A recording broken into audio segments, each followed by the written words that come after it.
In this video, I want to discuss a comparison between vinyl liner swimming pools and fiberglass swimming pools. And this is from the perspective of you're thinking of having a pool installed, you've narrowed it down to you're probably going to go with a vinyl liner or you're going to go with a fiberglass.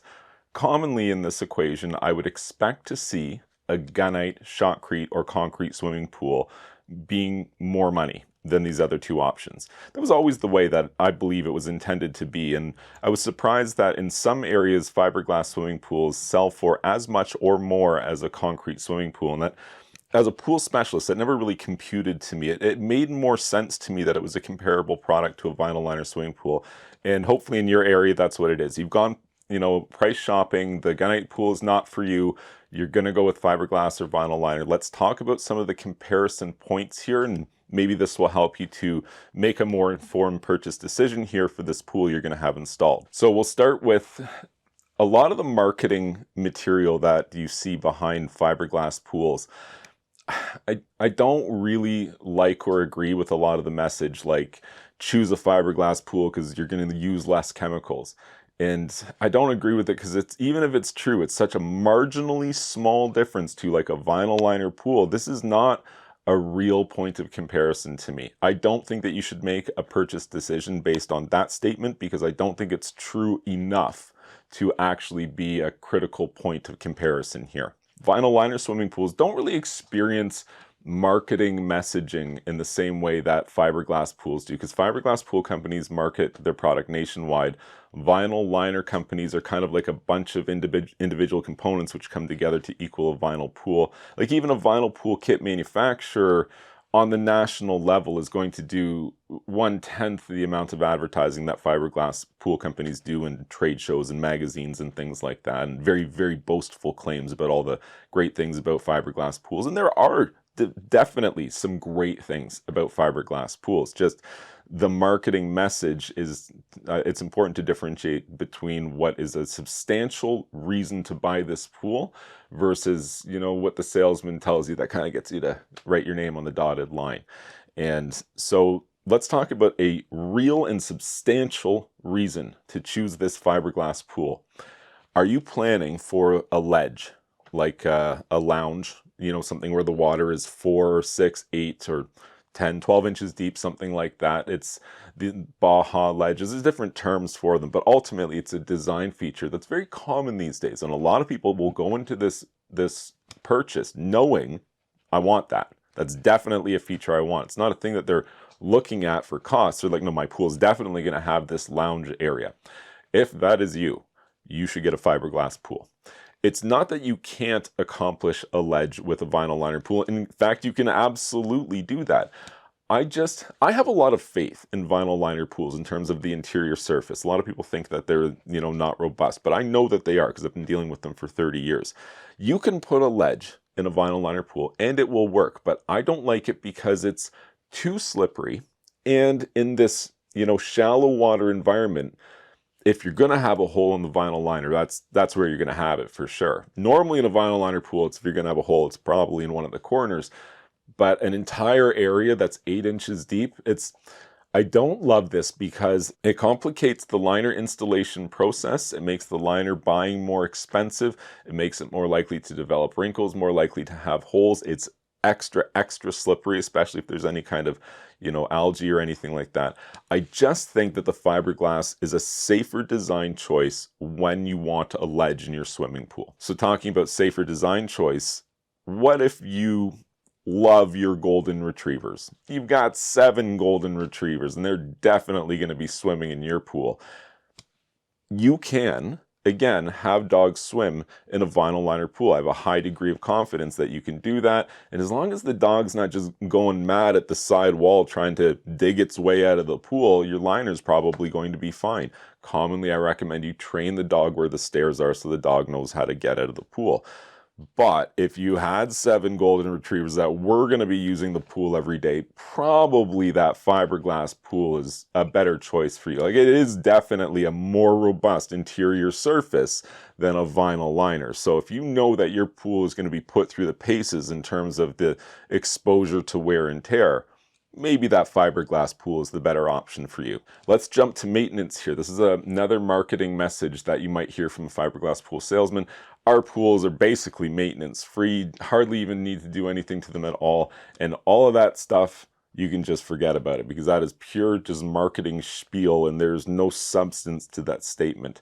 A fiberglass swimming pool will require every single maintenance point that a vinyl liner swimming pool will require. And as I touched on before, even if I were to agree that the substantially smooth fiberglass gel coat will somehow make you use less chemicals, it would be such a marginally small amount that it would just be negligible. It would not be worth considering at all. So the maintenance point to me is the same thing.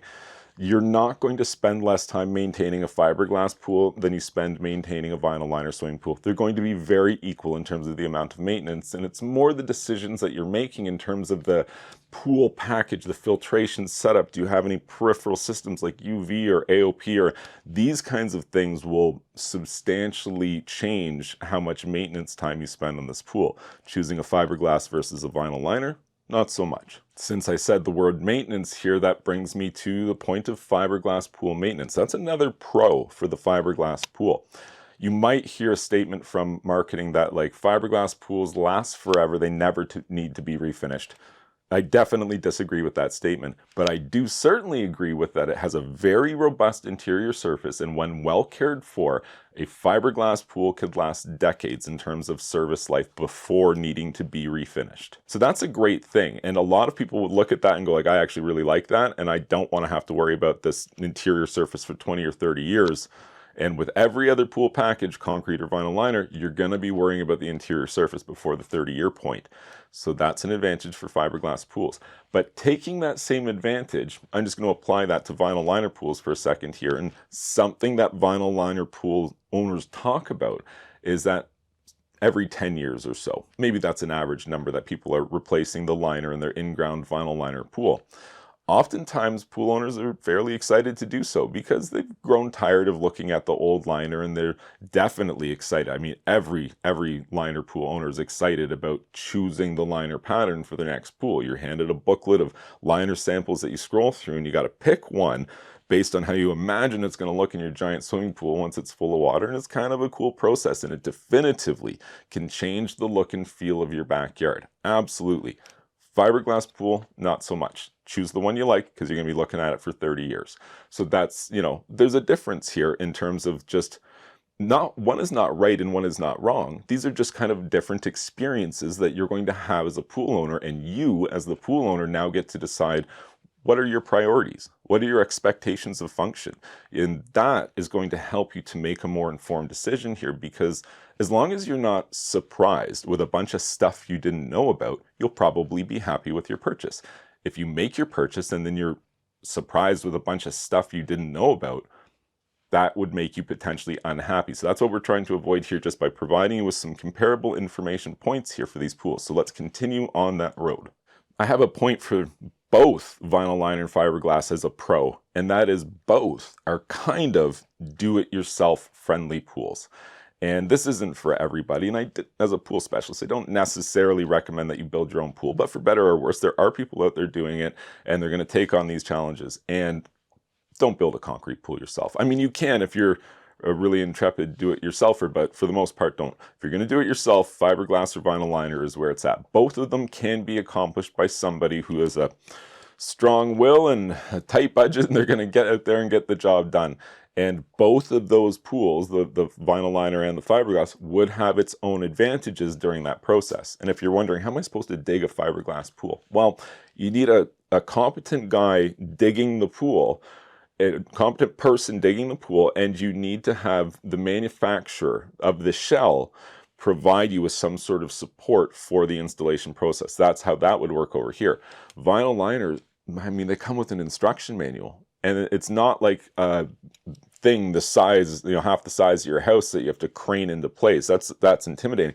Vinyl liners, just bits and pieces that all get bolted together very carefully and smoothed out and measured, and then liner put in. It definitely, age-old do-it-yourself project is the vinyl liner in-ground pool. People have been doing that for decades, absolutely. So I consider that to be a pro for both of these. If you're planning on doing it yourself, you're definitely along the right lines here looking at these two pools versus building a concrete one. But which one's better for you is really going to come down to your budget, your expectations of function, your availability of a shell manufacturer willing to work with you, and maybe some of these next points as well. What is the size and shape of this pool which you want?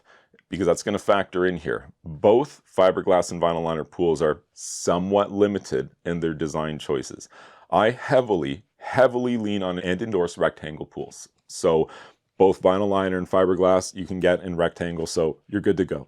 But what if you have a special shape in mind or a special size, like a super extra gigantic swimming pool?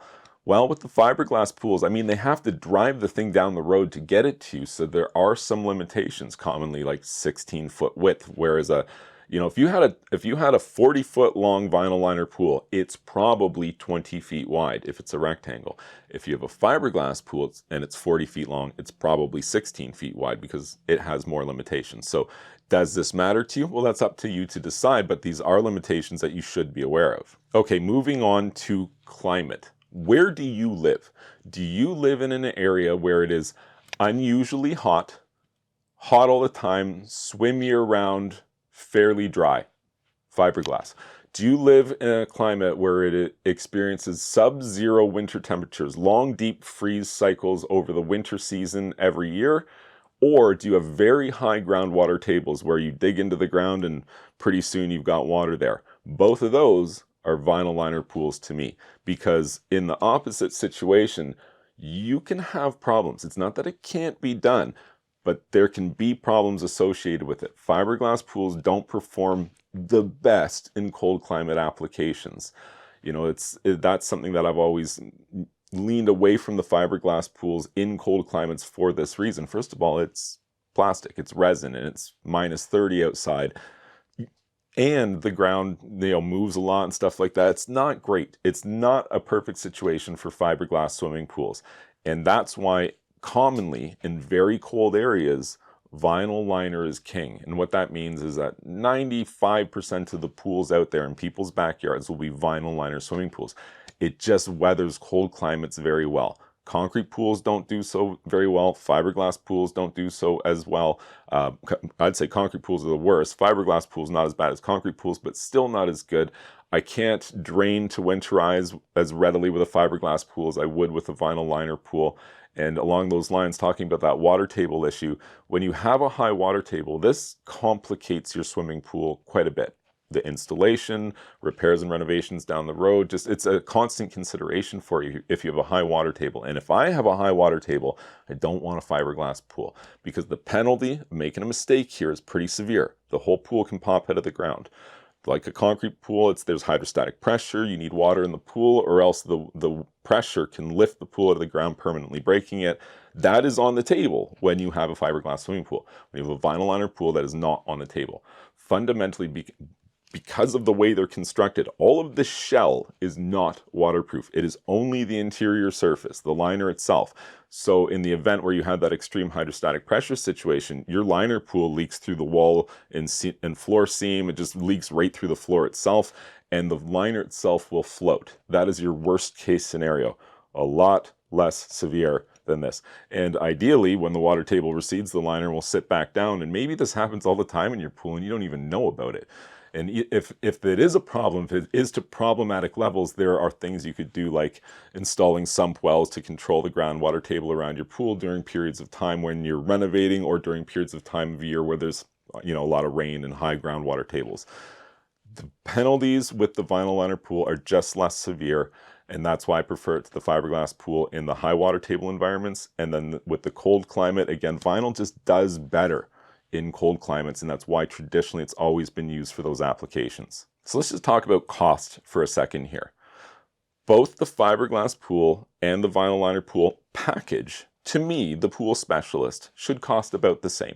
A concrete pool should be about 30 to 40% more money. That's kind of like a generalized statement, because you'll find that the pricing for pools and pool installation packages varies wildly based upon where you live. The availability of skilled people in your area, the the amount of affluence to your area, how expensive is the real estate. Like if you live in an area where a house, a nice one, is $200,000, how much are pools going for? If you live in an area where the average house is $1.7 million, well, I mean, they probably each have $250,000 wrapped up in the pool package. And you see, that's why things change quite a bit depending on where you live and the way that pool pricing works. So it's really hard to say a liner pool should cost this, a fiberglass pool should cost that, and a concrete pool should cost this. But I'm doing my best to give you an idea as to where I kind of expect those numbers to be. And you would be hard pressed to, substantiate that either the liner pool or the fiberglass pool should cost more than the other. They should be fairly comparable in price for an apples to apples comparison for the installation package as a whole. We covered a lot of ground there. I hope that there was some helpful information in there so that you can make a more informed purchase decision here. It's a pretty big deal installing a swimming pool, and you definitely want to make the right choice. And hopefully some of this experience I have, I'm able to impart to you. If this was helpful, please like this video, subscribe to my YouTube channel, and you can check out my website, swimmingpoolsteve.com.